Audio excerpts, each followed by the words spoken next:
My concern about a lot of the propaganda you've put out regarding Enterprise Florida is largely in the past.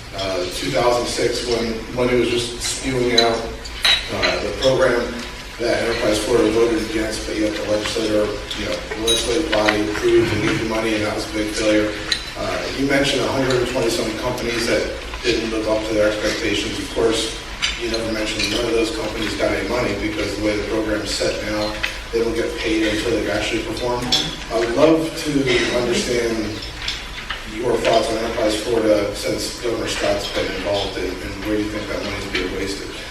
With that said, I will give you credit on the CEO job. I mean, we hired a CEO, he didn't perform, and he was quick to let go. As any of us in our companies have hired people and realized they weren't necessarily the right person for the job. But as far as the money going out to attract companies here, I'd like to hear your thoughts on 2010 forward. Appreciate it. And then first, I'm glad to somewhat beat you.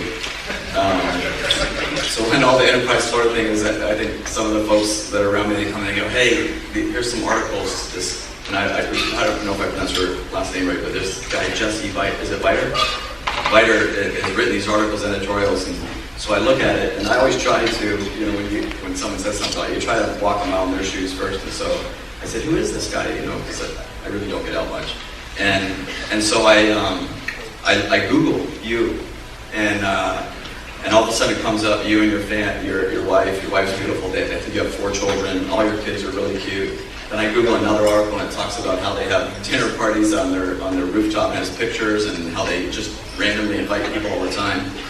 And I don't think I'll ever get invited to one of those rooftops.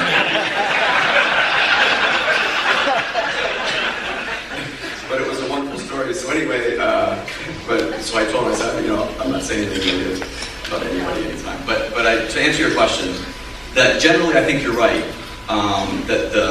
That Governor Scott has done the best job of reining in. But when I talk about those programs, I'll give you just some facts. One is that under Governor Scott, we have gone back and edited and alleviated the burdens of numerous companies. In addition to that, a lot of your board members, which I'm sure you're familiar with, are recipients of those incentive programs. So regardless, and then what happens sometimes is they'll say, Sanford Burnham's an example, that they only get paid if they deliver, but some of them are in tiers. And so Sanford Burnham, I think ultimately they were supposed to get to 380 jobs, over $500 million worth of funding. Well, yeah, they got incentives in year 1 and they delivered. They got incentives in year 2 and they delivered. They got incentives in year 3 and they delivered. It wasn't until we get to year 10 or whatever, where they're packing their bags, they didn't hit their jobs requirement, and they're shutting down the whole industry and going back to California. But up until that point, they were good. We were like, hey, Sanford Burnham's delivering. They weren't.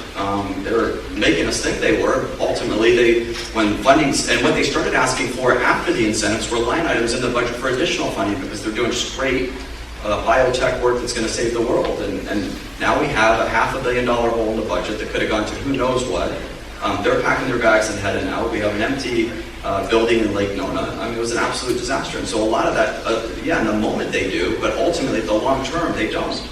And that's just the answer on what are the facts of Enterprise Florida. The bigger reason I would say, Jesse, is fundamentally that the House, we do not believe we should be in that business.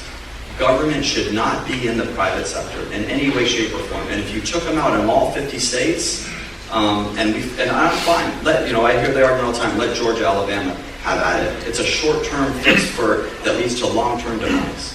And if we take that money and we spend it wisely on infrastructure, we spend it wisely on our ports and our bridges, we spend it wisely on education and getting to number 1, we spend it wisely in higher education and have the highest-ranked university in the Southeast.